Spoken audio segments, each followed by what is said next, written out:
So welcome everyone to Ask an Executive Coach Anything on Blab. Well, almost anything. Sort of depends on what that question is. And with me today is Terry Sutterman and Mike Caracalis.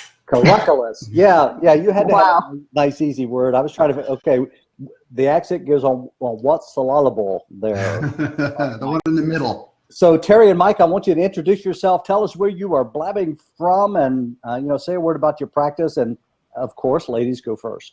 Well, thank you. And I'm really impressed that you got my name right. Mike's was pretty challenging, but mine usually is too. So that's cool. I'm in Seattle. It's raining, and my coaching practice. I am an executive coach, leadership development. I'm an author. I wrote a book called From the CEO's Perspective, right there on Excellent. Amazon. So I do a lot of speaking. I tend to work with rising leaders, well, both seasoned leaders and rising leaders, mostly rising CEOs in that category. We have a pretty healthy startup ecosystem here, so there's a lot of potential leaders happening. So that's my deal. Love to hear that. Thanks, Terry. Mike. Yes, hello. Thanks, Dan, and great to meet you, Terry, and looking forward to hearing from all the folks in the chat panel. So my name is Mike Caracalis, and I am an executive leadership coach. I've been coaching for about 12 years, but only for the last 3 years independently on my own. So I have my own leadership practice, leadership coaching practice. I also do some speaking and am an aspiring author. My book is not published yet, but I'm working on it. The title is, get ready for this, Corporate Life is Hell, 12 Steps to Personal Freedom and Liberated Leadership. So a little bit of an irreverent title, but I spent 20 years in corporate life before I went out on my own and started coaching.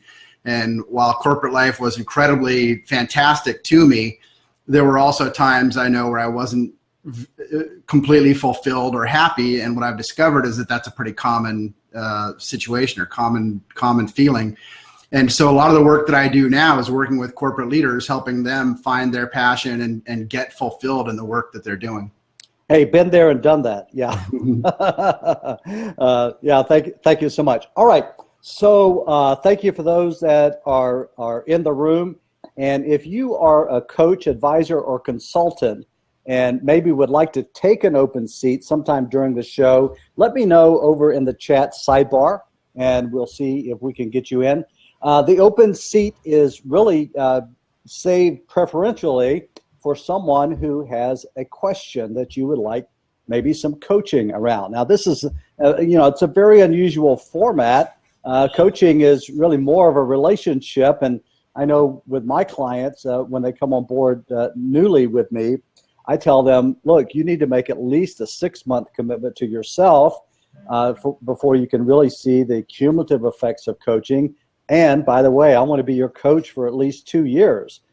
So coaching in the span of one blab is a little bit challenging, but hey, we want to have some fun.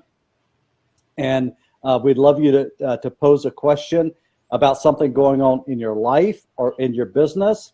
And hey, it's okay to say, I've got this friend that's having this problem. That's okay too. Or if you have a question about coaching that you would like to ask, hey, we got some great coaches. By the way, I'm Dan Forbes. I am the founder of the Lead with Giants community across Blab, Twitter, LinkedIn, Facebook, Google+.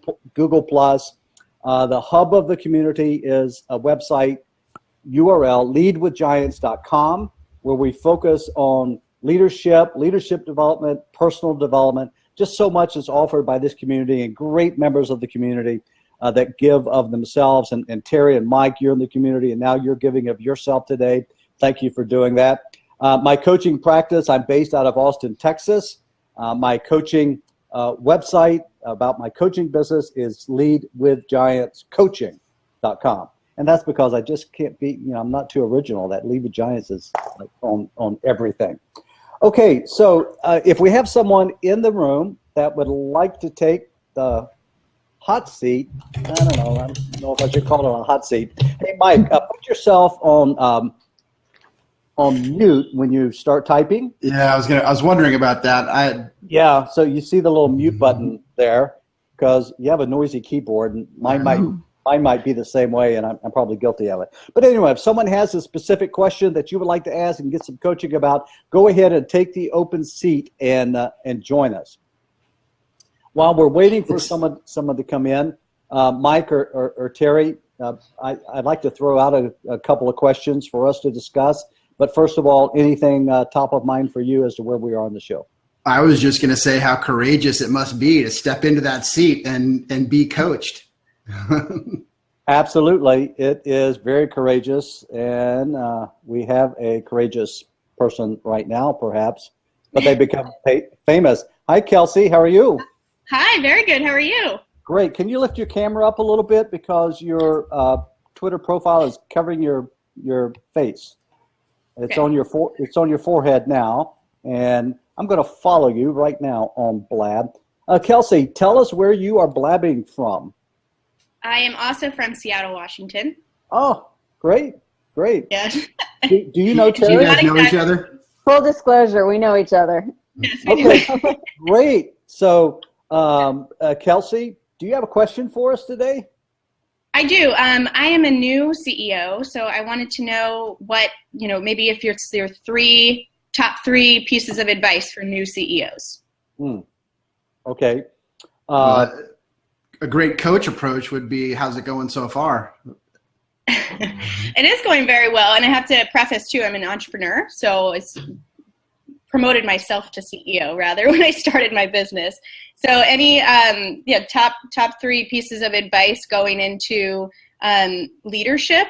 We did just hire our first employee, so would love to hear how your advice on being a new leader as a CEO of a company.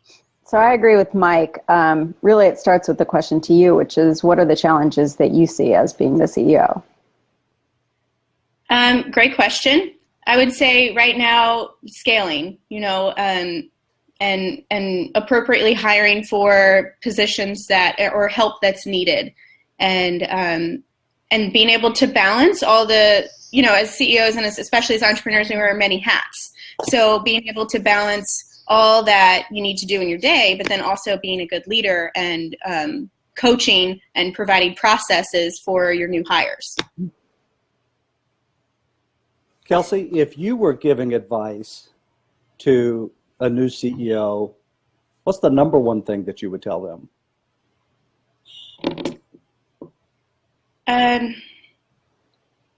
I would definitely say to trust your intuition more often than you think you should, and then to have coaches or advisors or people that have maybe done it before to lean on, and to take that advice and then use it for yourself, but then also put it out there in your own way. Make it Does that your make own. sense?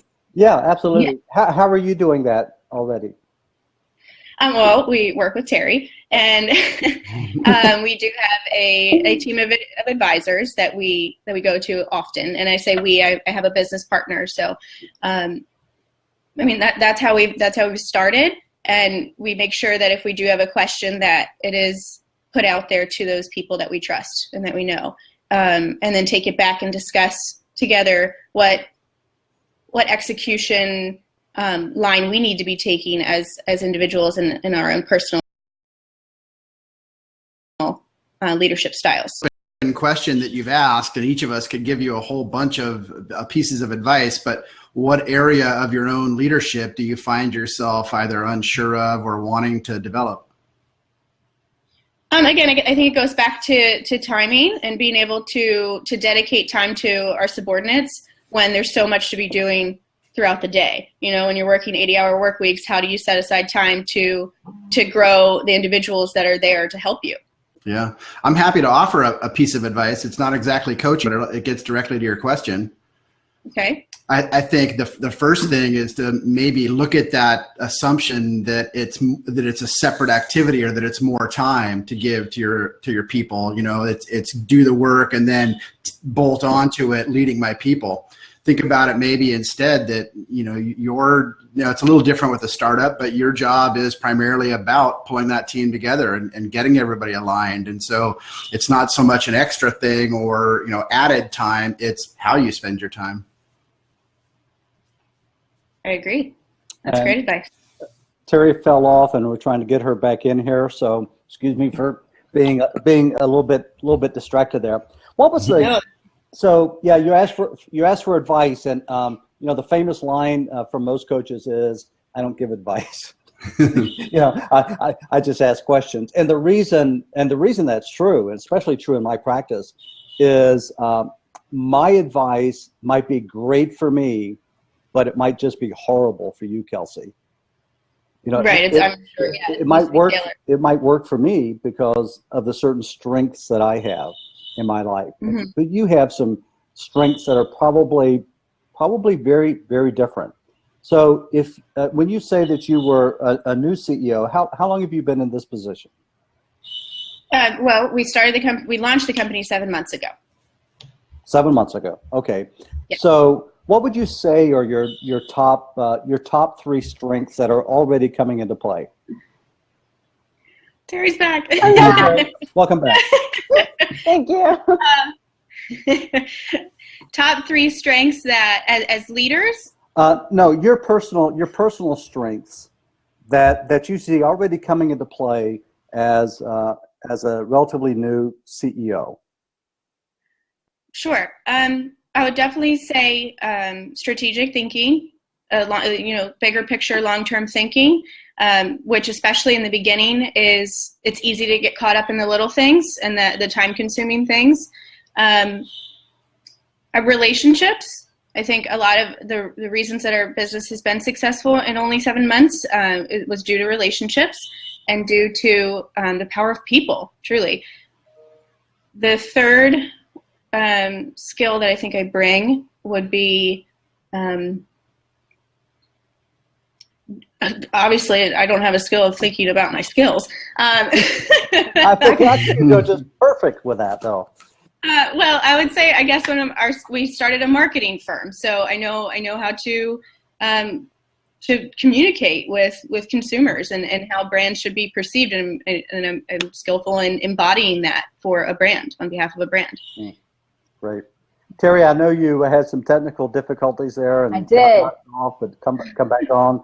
Do you have another question or comment for Kelsey? Well, I would add she's got more skills. I would say one of just because I know Kelsey, one of her top strengths is, along with strategic thinking, is being incredibly proactive and hustling. I mean, she's got the fire, which I think is so important for any leader to have, and not underestimate it. Thank you. I love that. I love that description: hustle and fire. It's the red hair. It's right? The red hair. Yeah. Kelsey. And I would love to give someone else a chance. I just wanted to. All right. Well, before you leave, what have you heard that's been of value to you? Well, I think it goes down to the core of what you all offer, and that is to ask questions and to really, you really kind of helped me get things out on the table that I haven't really taken the time or taken the energy to think about for myself, because I'm trying to hustle and I'm trying to do these things, and sometimes you do need that moment just to sit back and reflect and have somebody dig it out of you so that you can be clearly pointed and clearly engaged in your overall mission, and like, why am I here as a leader, and why, not always so focused on my company growth, but also personally, how can I grow to help my company grow? Love that. Thank you, Kelsey, for joining us. I'm going to open up your seat now. Okay, thank you. Bye-bye. Kelsey said one thing, and I hope she hears this as she's going off. But when she first got on, she said something about being herself. And if I have, one general piece of magic advice I would give any leader, it's exactly that: be yourself. Understand who you are and embrace it fully. Yeah, absolutely. I love that. I don't know if be you transparent. Let yourself be seen.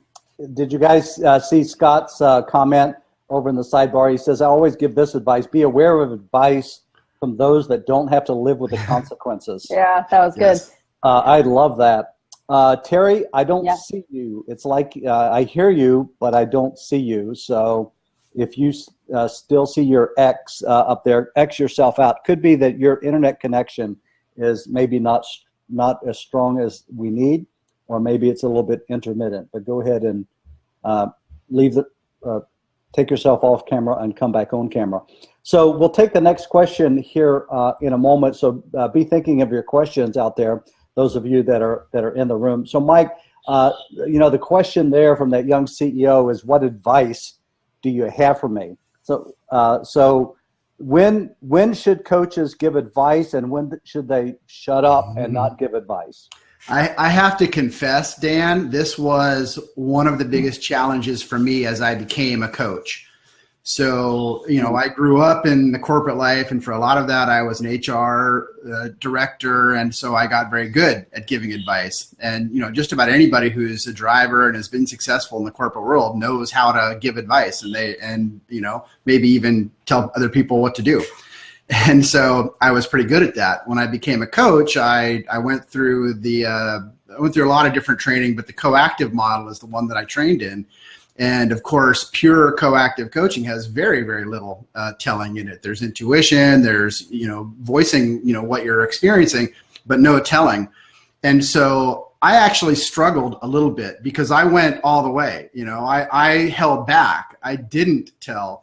And I think that's one danger that coaches can get into. I think it is true. You want to ask questions. You want to pull it out of people. You don't want to tell people what to do from your perspective. However, you don't want to hold back when you have expertise and you have knowledge, and especially if you have intuition about what's going on with somebody, you voice it. It sounds like you may be, holding back when you're in your meetings with your boss, or it sounds like, so you voice it, and you can give suggestions, but you just can't hold on to it. You have to put something out there and let it land, let them run with it or not. It's when coaches hold on to being right that they start to fail.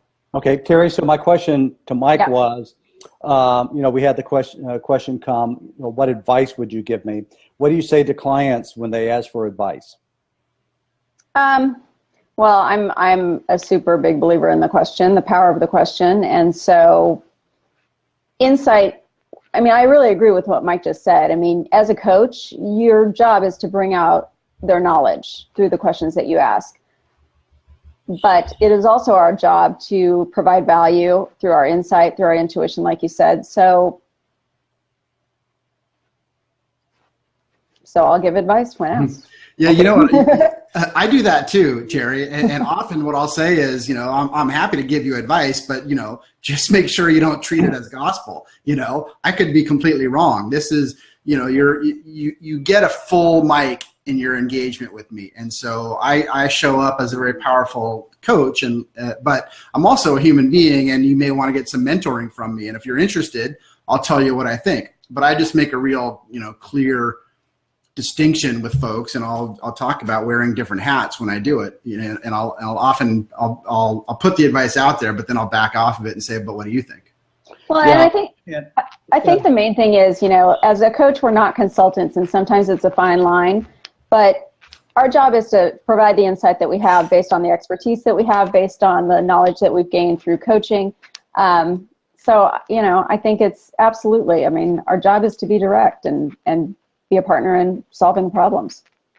We have Dave coming on. Mike, are you still there? Oh, there he is. Okay. All right, so I'll answer that question too. And the question over in the sidebar is, how do you give advice? So generally, if someone asks me for advice, I'm gonna go through my response about why I typically don't give advice. It might be bad advice for them. It could be good advice for me. I really think that they have the answer inside of them. But if I do have advice, I always ask for permission first before I share it. I can give you some advice, and if you would like me to, let me know. But I always qualify it. And I found that I may give what I think is just the best advice in the world, and then they won't take it. So what's going on with that? All right, let's see. We had someone. You want to talk about coachability? Yeah, we had someone that was going to take a seat. So if you're in the room and you have the opportunity now, you have 3 coaches right here. It's free, and you can ask your question, and we'll do a little bit of coaching with you today around whatever question that you have to ask. Thank you. I see some familiar faces over in the sidebar. I see Dan Goodwin. Hey, Dan. John Smith. Hey, John. Scott, see you there. Daniel. Gosh, so many people from the Leave It Giants community. Thanks. Just see a lot of you there. So if you have a question, come on in. Just take the open seat. We'll allow you to introduce yourself and to ask the question. So yeah, while we're waiting for someone to do that, let's talk about coachability. What do you look for in the client that that is approaching you about being coached? Before you will say yes to the client, what is it that you're looking for in that potential client, Terry? Well, I'm going to speak from it. I'm going to speak to it backwards. What I find, because I do work with a lot of rising leaders, and I find them to say, when they say, I'm super self-aware, I'm really self-aware, that tends to be a red flag, meaning they're not coachable. And that's what I've experienced time and time again. So that's like code for I already know everything I need to know about myself. And I'm interested in learning about coaching, but I'm probably not going to go forward because I'm super self-aware. And at that point, you have one choice, but to kind of prove them wrong, and nobody wants to do that, right? So that's a pretty big red flag as far as coachability goes. Yeah, I had someone I was speaking to the other day. They said everything's great in my personal life, everything's great in my business. Things just couldn't be greater. Everything's perfect, and I don't know what coaching could do for me. And I said, you're right. That's right. I have no idea what coaching could do for you either. Mike, coachability. What are you looking for? Oh, we see you but don't hear you. Are we having fun today? No, I'm here. No, you know what? It's that typing. I want to type to people in the chat. I hit the mute button. Yeah. So I liked the answers that you guys gave about coachability. I think the way that I was going to say it is that I have to see and hear what my client wants. If my client has a want, something that they desire, a change for themselves, a goal that they want to achieve, then they are absolutely coachable.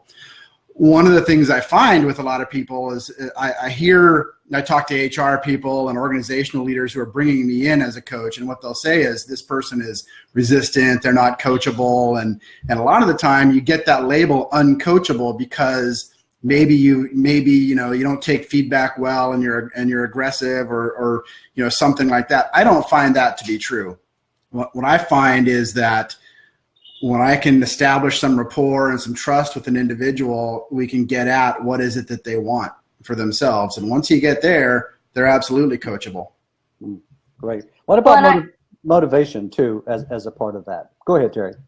Well, I was just going to say, when you were talking about the people who get labeled as uncoachable and they're sort of the problem childs, actually, when they really feel heard, when they really have someone that hears them, that coachability switches very quickly. They become quite coachable. Yeah. A lot of the time people have never really experienced that. Right. I remember years ago, this was when cassette tapes were popular. And, what? Yeah, remember cassette tapes? I'm kidding. Yeah, I'm kidding. very well. How about 8-track tapes? I remember in high school I had an 8-track player in my car, and I remember hearing about them when I was a kid. American Woman. Anyway, I digress. So I had bought this tape set from Tony Robbins, and I remember him talking about motivation, and to me it applies to look in the sidebar. Tell us about 8-tracks. I know.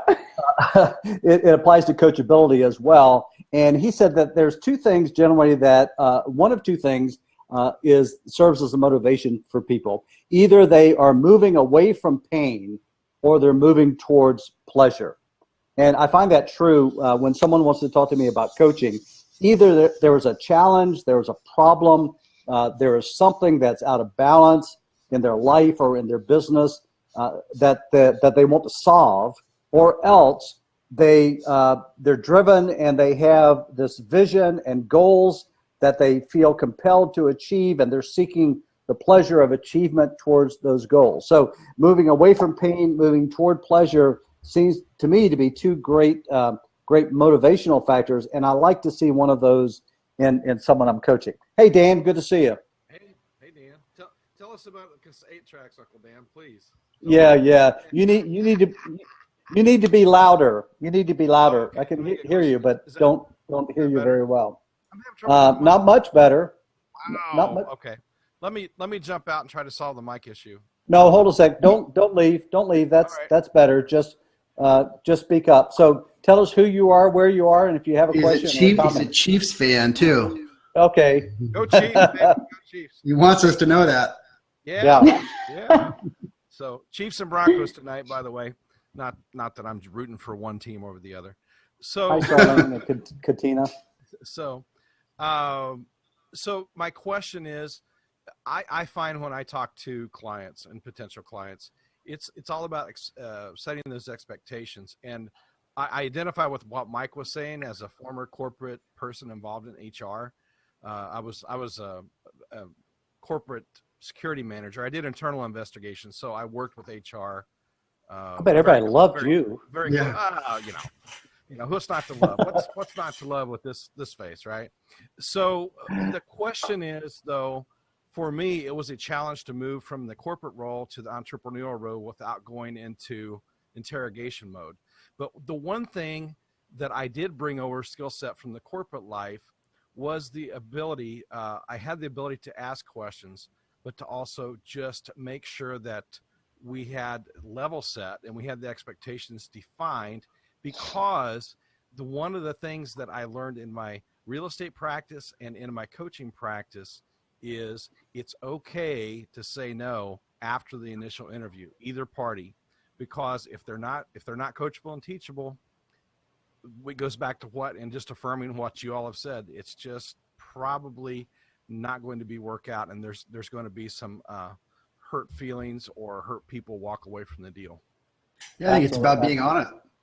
It's about being honest with each other. You know, if there's a coaching relationship requires, you know, fully leaning in, you know, 100% from each party. And if the coachee's not really in it, you know, and is sitting back and waiting for you to fix me or do something for me, you have to actually, you know, call them on that and challenge them, and, you know, potentially not even move forward. If you're not going to be met, you know, with a desire to be coached, then you shouldn't waste your time coaching. Right. Well, and I think also, I mean, it goes back to the motivation. I mean, if there's a pain, and if there's not a pain, then coaching is sort of a nice to have. But if there is a pain point, then the motivation becomes much clearer. And the question is always, what does success look like, and what's the timeline? And I mean, you can tell, I can tell pretty quickly if people are in it or not. Absolutely. Right. Hey, Dan, thanks for joining us today. Thanks. I'm going to free up the seat and see if someone's got a question. Thank you. All right. Always great to meet Dan. He is quite the blabber. I see him around. So right now we've got an open seat. If someone would like to take the open seat, the hot seat takes a lot of courage, a lot of bravery, but I can see that in your profile faces. Somebody out there is brave enough. If you have a question, it could be about business, your career, about your personal life. You've got 3 coaches here. We'd love to provide a little bit of coaching for you in this brief format. So come on in and take a seat. So while we're waiting for that question, so we've been talking about coachability. My toughest client this year was a 78-year-old professional. He was a sales professional, basically. And I sort of knew from the beginning that it was going to be a challenge because, and Terry, you just hit on it just a second ago. As I tried to draw out of him what was the challenges that he was facing, or what was it he was trying to achieve, the best answer he ever gave for me was, I don't know. and that went on for a few weeks, and he just wasn't coachable because he didn't even have a picture of what he wanted to be different in his life and in his business. Have you ever had someone like that? Yeah, and Dan, one of the questions that I always ask when I don't know, it's kind of like, I don't mean to sound condescending, but sometimes it's like talking to a 12-year-old. But my question is always, okay, but if you had to guess, what would it be? Yeah.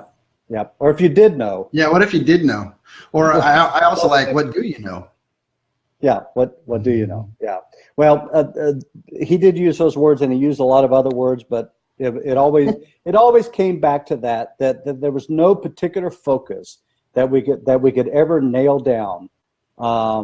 Everything was wonderful, and So there wasn't any pain. There wasn't a pain yeah, point. absolutely. He said, well, I thought coaching would be good for me. I've never had any coaching before, so I thought. And so Yeah, that was the shortest engagement I ever had, but had a little bit of fun. When does coaching work best? When does it work best with your clients? I find at 9 a.m. in the morning on weekdays. No, wow. I'm just kidding, guys. No. Okay. When does it work best? Well, I think it gets back to the coachee's motivation and willingness and openness. When a coach, so there, and those are separate things. The openness and willingness, I want to be coached, it goes fantastic then. Sometimes they don't know what they want, and yet they might still be open. So that client you described that says, I don't know, I'm not sure. I've experienced that quite a bit as well. And sometimes we never get anywhere, but sometimes we get to something deeper. Sometimes they're just not ready to go where they need to go and really open up about something. And so I usually take the approach of, so what's going on for you right here, right now? What's it like to not know? What's it? Look at Charlene's answer over there in the chat. Charlene says when the client is ready, basically, for the answers and direction. Well, and I think it's a great point, Charlene, and it's really about the success. What does the success look like? You have to, I really believe that you have to have a 6-month something in mind. Because if we're just kind of wallowing around in I don't know and maybe, it's not going to be terribly effective. I mean, coaching is about moving forward, and we got to have a direction. Don't a lot of people really live their life like that, though? I'm not the coach for everyone. Yeah, right. I mean, a lot of people are content with being ordinary, mediocre, just sort of Safe. getting lost in the crowd. Safe, absolutely. So I tremendously respect people who have a coach and who seek coaching, and that in and of themselves, puts them head and shoulders above so many other people. Hey, this is Ask an Executive Coach Anything. This is not the three coaches talking to each other show, as it appears to be right now. So we would love your question. Feel free to pull your bootstraps up, as they might say here in Texas. I'm sort of new to Texas. I'm not sure about that. So cowboy up. How about that? Take a seat and ask a question of a coach. Or maybe you would like to ask a question, something about coaching. That's okay too. We don't. You don't have to share your deepest, darkest problem right here live on Blab, because Blab is always public, and everybody can see that. Terry, Mike, how have you been coached in the past? How have I been coached? Mm-hmm. Very powerfully, very poorly, and everything in between. Okay. Tell me more, but not too much more. Yeah. So how have I been coached? Mostly through my training. When I was getting certified, I worked with a coach. After I was certified and I was working on my business, I hired a coach then. So I guess it's been when I've had a goal for myself to learn, either to get myself certified as an executive coach or to get some accountability to build my business. Okay. Terry, how about yourself? Yeah, I would say, coaching for accountability is primarily what I see coaching for. Something that if I'm pretty able to hold myself accountable, but when I can't, I need someone else to do it. And then I need someone to be very direct with me. Yeah. That's what works best for me. Okay. So my background, the first time I hired a coach was about 15 plus years ago. I was a real estate broker at the time. I owned my own company, which was really a boutique real estate office. And I had been to the Real Estate Gurus conferences and one of those gurus had coaches, and those coaches really were real estate agents that were successful, and he had sort of schooled them on how to coach other agents. And I went through 3 or 4 of those agents, and they were somewhat helpful to me. And then I came across a guy who was specializing in working with real estate agents, but he didn't even have a real estate background. As a matter of fact, he had been a sports coach, a coach of a semi-pro hockey team in Canada, and he was amazing. He was amazing. And he helped me accelerate my success and grow my business phenomenally. And I worked with him for a couple of years, and that was a great experience. And let me pause and say hello to Sharon. Sharon, it looks like you're in the room, but I don't see your video. Is your audio there? Say hello. Nope, not hearing that either, so you may not have enough bandwidth. Feel free to try to come back in. I'm going to empty your seat, and you can attempt to come back in. Yeah, so having enough bandwidth sometimes is an issue with the video and the audio, but I love Blab. I love what it's doing. Someone says it might be plug-in issues. Yeah, it depends on what you got plugged in, I guess. I know what you mean about that. Turn off the copy maker. I transitioned out of my real estate career to a major bank and brokerage firm as a result of the real estate crash that devastated my market area in Florida in 2007.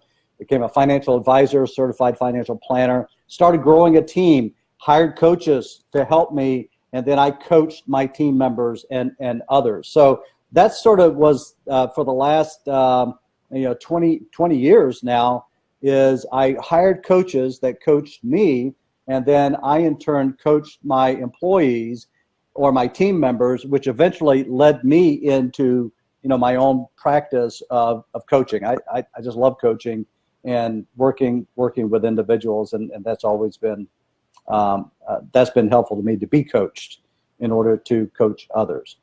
Okay, so let's see. We are offering a seat for Kelsey's got a question. Yeah. $1,000. What should we charge for that open seat? Okay, what's the question, Kelsey? It's over on the side. Yeah, she says, what trends are you seeing in current CEOs making positive impact within their companies, both culturally and from a leadership standpoint? Oh, I know. I don't know. That's my answer. But if you had to guess? If I had to guess, what would I know? I don't coach enough CEOs to know what a trend would be. I think you've got to be in touch with an awful lot of whether it's CEOs or whatever it is to know what the trend might be. Either one of you guys want to tackle that? Yeah, I can. Some of the things that I talk about with my clients, or my clients talk about with me, is the need and increase for transparency and communication. Because communication, people are always usually the challenges, and so that's not new. That's not a trend. No. When has that never been a need? Well, here's the thing, though. Millennials, and I know they're out there. Anything less than transparency, it won't be acceptable. So it is a struggle for a lot of CEOs who are not millennials and who are not even close to millennial age to really understand. Don't get me on this millennial kick. Really want to go there? I want to hear it. I'm happy to go there. Let's go. Let's go there. Kelsey, represent. Yeah, represent. I am not a fan of this generational differences. That there's things like this that are so much more important to millennials than they were to others. I'm a boomer. It's always been important to me. I think transparency. I think when has that never been important to any? I'm not saying it wasn't important. I'm just saying now, and by the way, with the largest generation on the planet being millennials, it's not just going to be a nice to have. Right, but let's not make it a millennial issue. Well, that's fine, but we had the whole thing with corporate governance a few years back because transparency wasn't a priority. Absolutely. Well, we see what that got them. I mean, some of them are sitting in jail today, right, Mike? Yes, some of them. Do you think some of this is just less tolerance for it? So every generation has this desire for transparency. Have we moved in a direction where people are just less tolerant of it? Generations before us were raised to accept what was real. So they may have desired more transparency, but they were more willing to bite their lip and just accept it, because that's what it means. If you want to work in corporate life, you're going to have to deal with this. Whereas kids today, millennials today, they don't have that same feeling about being in corporate about life. Tolerating it. True. About tolerating it. They're more willing to stand up and voice their displeasure.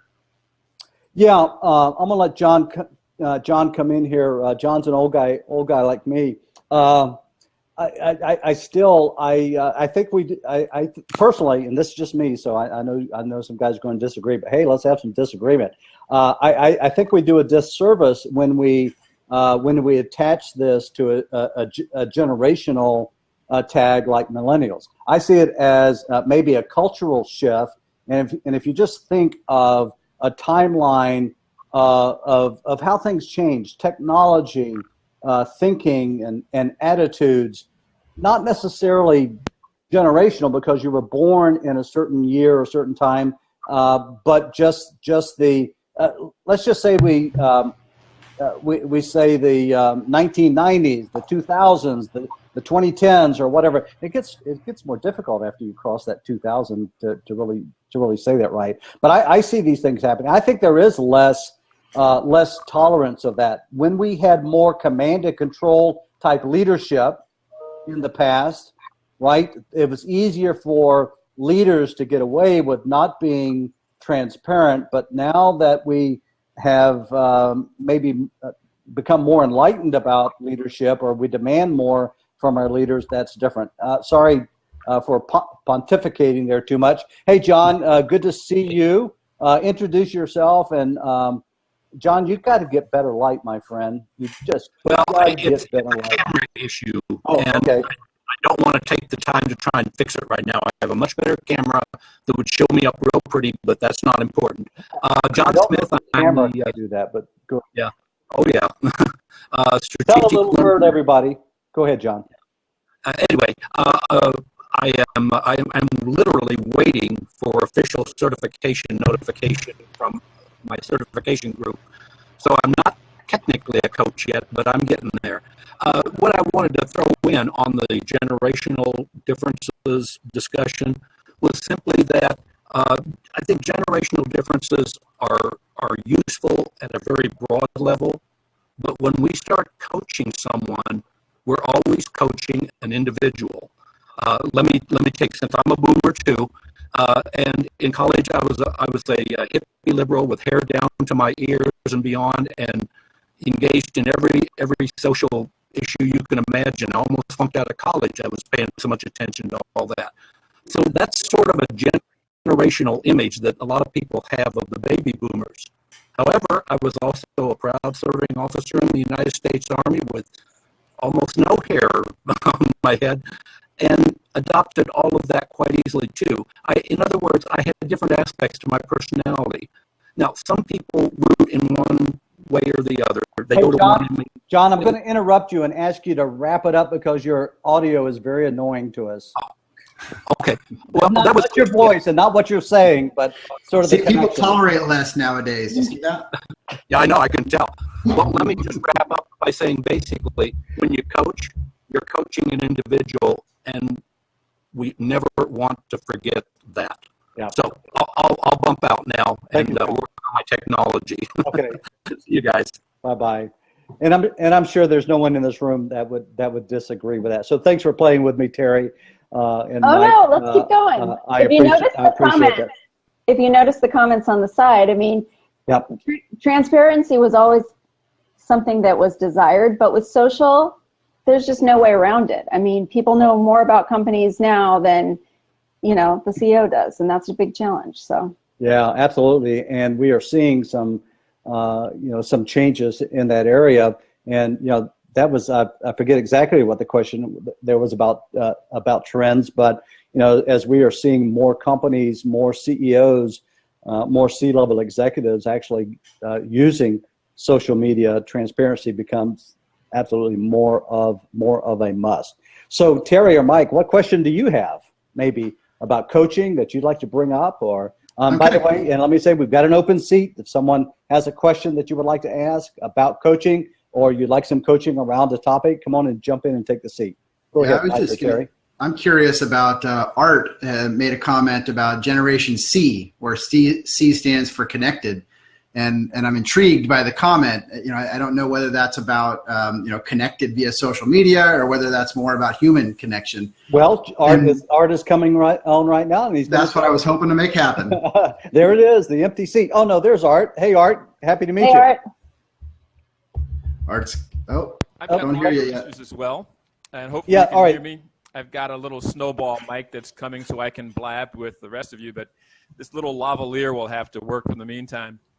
Hey, it's very clear. Okay, so Mike, I make that comment largely based on an article that I read, I guess 3 years ago now in Fast Company magazine, and the title of the article, which now is a series running on Fast Company, was called Generation Flux. Flux, and it was born out of the notion that. Thanks for spelling that, by the way. That everything, that each of us is caught up in a tornado of change, right? The only thing that we can control is our time, but we can't control the speed at which new technologies come at us, like Blab. And tomorrow there's a new thing, and it's called digital Darwinism, right? And if we either adapt or we die. But it's less about keeping up with the technology and more about Moore's Law. Embracing that I'm a boomer, but I seek to do my best to be resilient in the chaos that technology brings by embracing those technologies that serve me and the things that I'm trying to accomplish. The article in 2012 had the CMO from General Electric, Beth Comstock, who's in her early 50s. And her mission is to change General Electric from, the great university, the Six Sigma, and all the things they had on their past that's really not relevant today. Today's more about being dynamic than it is about being a bulwark that General Electric was when they didn't have to be dynamic, they just were. And they're the guy from Mashable. In Ireland is there. He's in his 20s. And there's an agency owner in New York who's 65 and wears a beret. But the common thread that ties them all together is that there's this notion of Generation C, where their greatest assets are that they're innovative, they're creative, and they're resilient. So whatever age we might be in 2015 and beyond, it's important for us to embrace the notion of innovation, the ability to create and innovate, but most importantly, to be resilient. Otherwise, we'll just get crushed by the chaos that we can't control. You mentioned, technology. I jumped on Blab probably about 4 weeks ago. I jumped on Periscope about 4 weeks and 2 days ago, and I have already decided to abandon Periscope. Periscope is one way. Periscope is me talking, or live streaming video about something I'm doing or something I'm saying, and it's just me pushing information out there. It might be great, people might love it, and then I got my notice through my cell phone carrier that my data had been eaten up, and then I did another Periscope, and the extra data that I got charged for it, now it was being eaten up. So if for no other reason, I'll go broke using Periscope. So I decided to give it up, and I discovered Blab. So isn't this much better when it comes to being connected? So now we're talking about connected, talk about technology. This is transferable to, even to CEOs. Isn't it much better if we can have a conversation together rather than just talking at people? I believe that this notion of Blab is exciting. There's Google Hangouts. There's there's a lot of ways to connect and join a conversation, and Blab happens to be the newest incarnation. Yep. But the strategy, something else. The strategy that says just because it's there that I should participate, yep, is not valid, because I believe that if my ideal prospect, who I'm in service to, is on Blab, then I should be on Blab.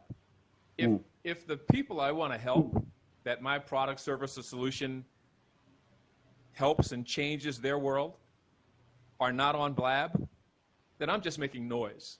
Yep. I'm satisfying something inside of me that just wants to have conversations with interesting people. But if I'm in service to an audience, then I should be listening for where their voices are and going there. And that could be offline. And so Hey, Art, I've been a technologist for much of my career, and now I do brand strategy and marketing and sales training, which in many ways is akin to coaching, but I resist owning that moniker because it comes with other responsibilities that I'm not sure I'm ready to embrace. Well, Art, thanks for taking a seat and joining the room and sharing your insights. A real pleasure. I have followed you on Blab. Now I need to make sure that we are connected on Twitter, and we are. Thank you for that, and look forward to seeing you around the Blabosphere.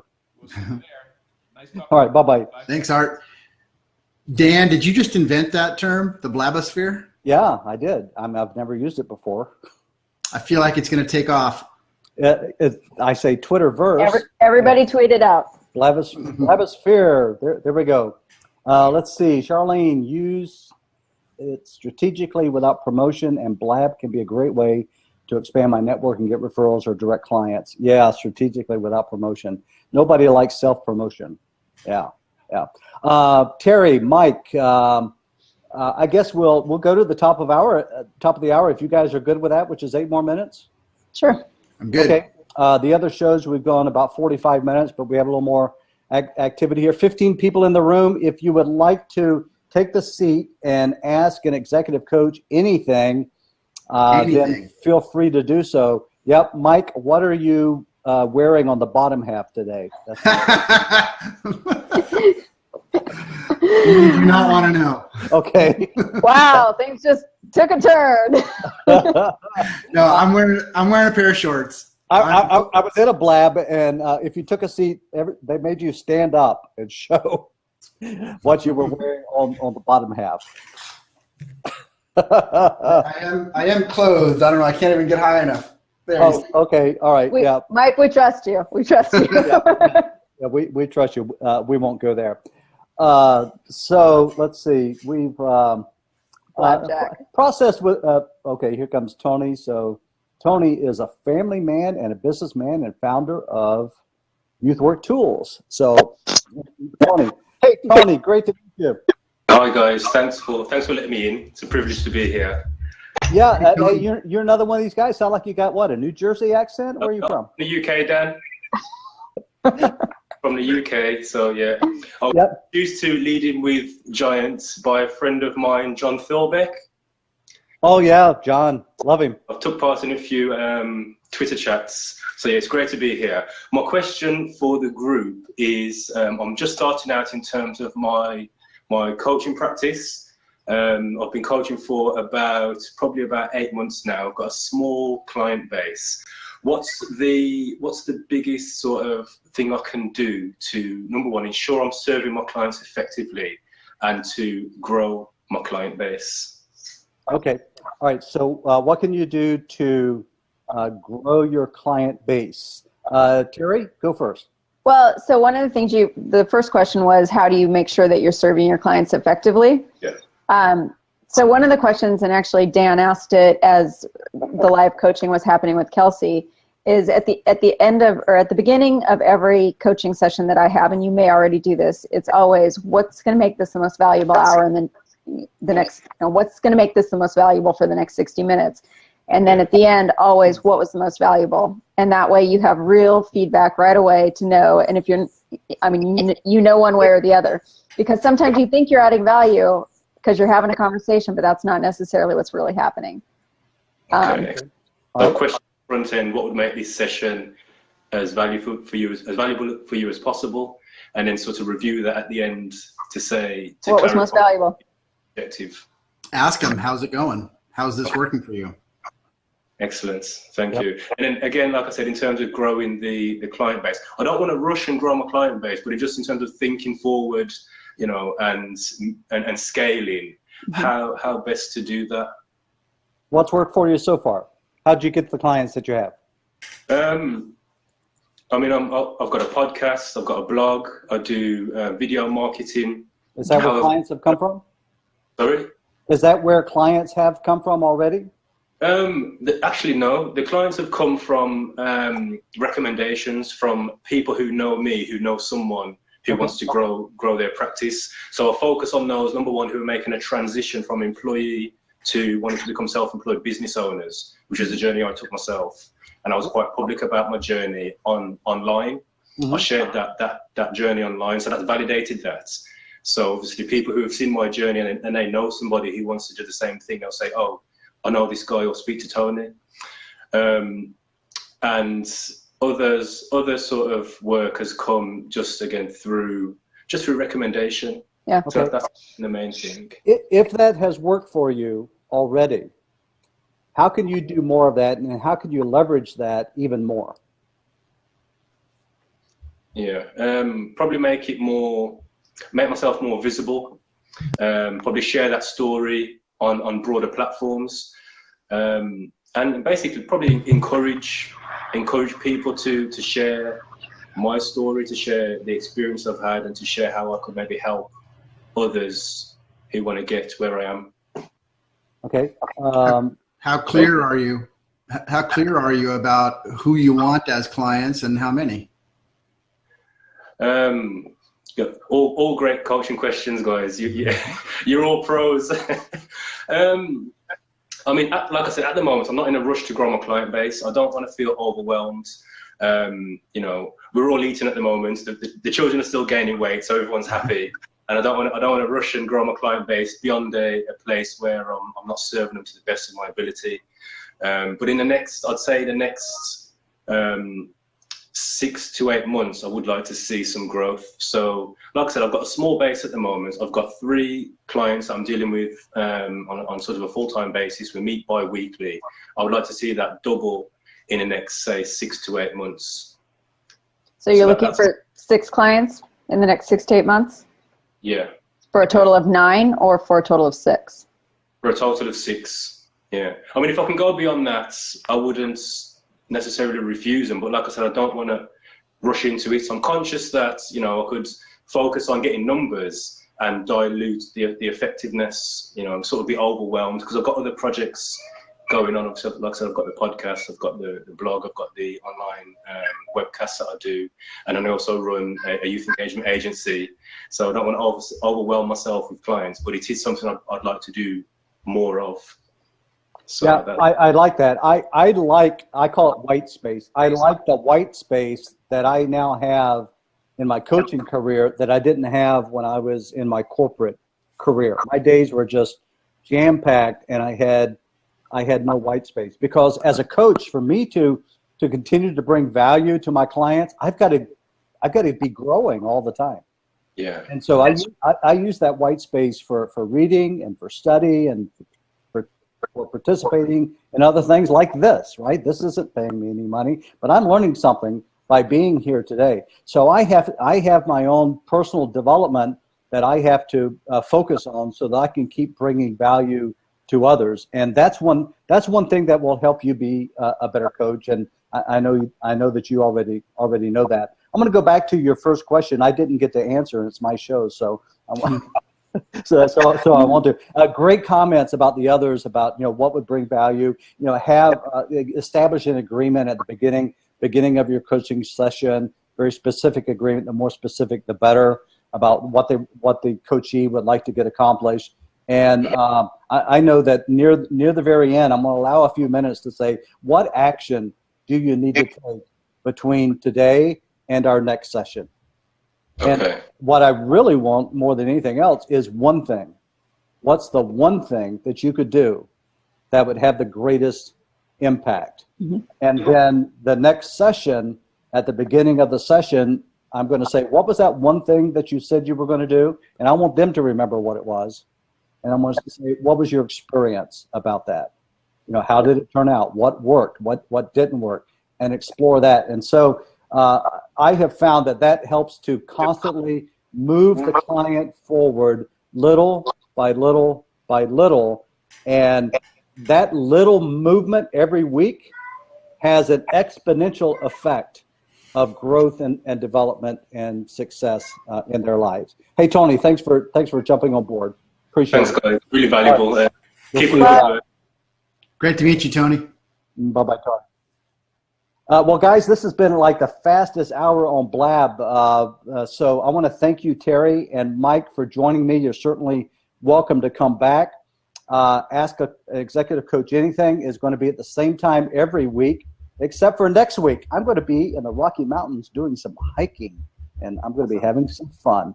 And so we'll come back the week after that. Anytime that you guys would like to join the show, let me know. Would be glad to have you. I'm going to turn the recording off just after I say this has been Ask an Executive Coach Anything of the Lead with Giants community, which you can find us at leadwithgiants.com across all the social media platforms. I'm Dan Forbes, the founder and the host. You can find me at leadwithgiantscoaching.com. Terry, where can we find you? You can find me at CEO POV, as you know, and Talon, TALONN, LLC.com. Thank you, Terry. Mike, where can we find you? On Twitter, as you can see, at Liberate Leaders, and on the web at MikeKarakolas.com. All right, let me turn the